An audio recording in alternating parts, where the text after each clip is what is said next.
Guys, how's it going? This is Aryan from Talking String, and today we're going to review a bunch of different lenses from Canon EF mounts. And if you're a Nikon user, so stay tuned because these lenses are from companies. We have Canons up there, but we have Sigma lenses and Zeisses and a bunch of different lenses. It's the same glass that is used for everything. Right now I'm holding a Canon T3i. This one has a 18-55 kit lens, and this is the most common lens, and it's passable at everything. But someday in your life, when you're shooting with a DSLR, you want to upgrade to a better lens.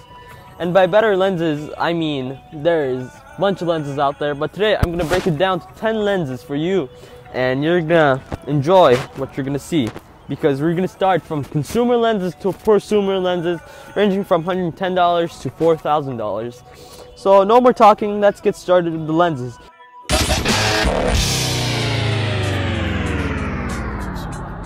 On the lenses, we have 10 different lenses lined up for you today, and we're going to start off with the Canon EF 50mm f1.8 lens, and that's a mouthful because this is one of the cheapest lenses that Canon manufactures, and I'm pretty sure most of you guys have tried it before because it's really cheap.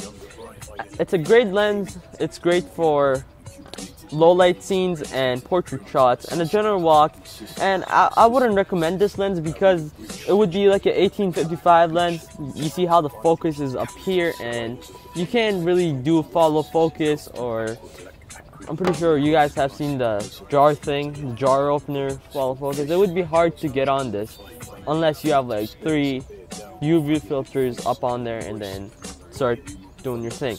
So the next lens would be Sigma, I believe. Yes, Sigma 1850. So a lot of you guys would say, I already have an 18-55 lens, why would I need an 18-50 lens?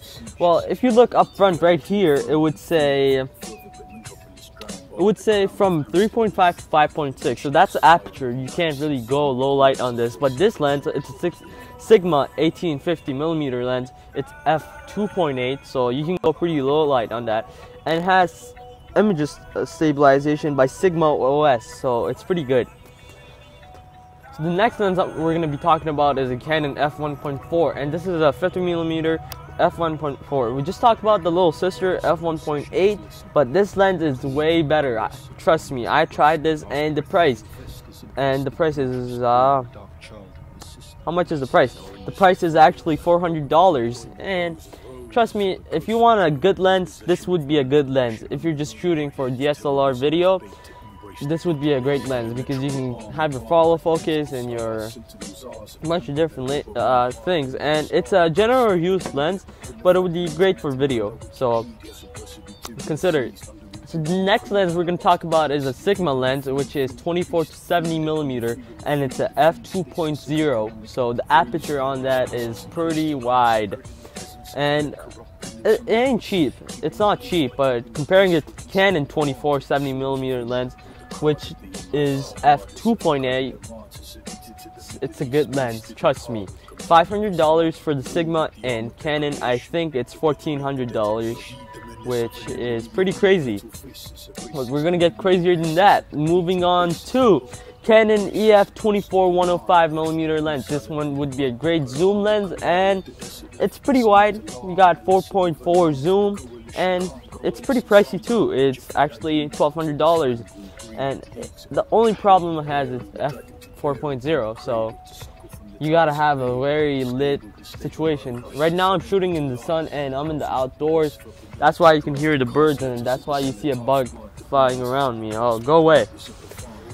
And now the next lens would be a 28-300 lens, and this one's a f.35. So it would be same as a kit lens, 18-55, but this one, it's only 28 to 300mm, and it doesn't have a fixed aperture, so that's not good. As you zoom in, you're gonna lose focus, but as you zoom in, you're gonna have some problems. The image is gonna get darker.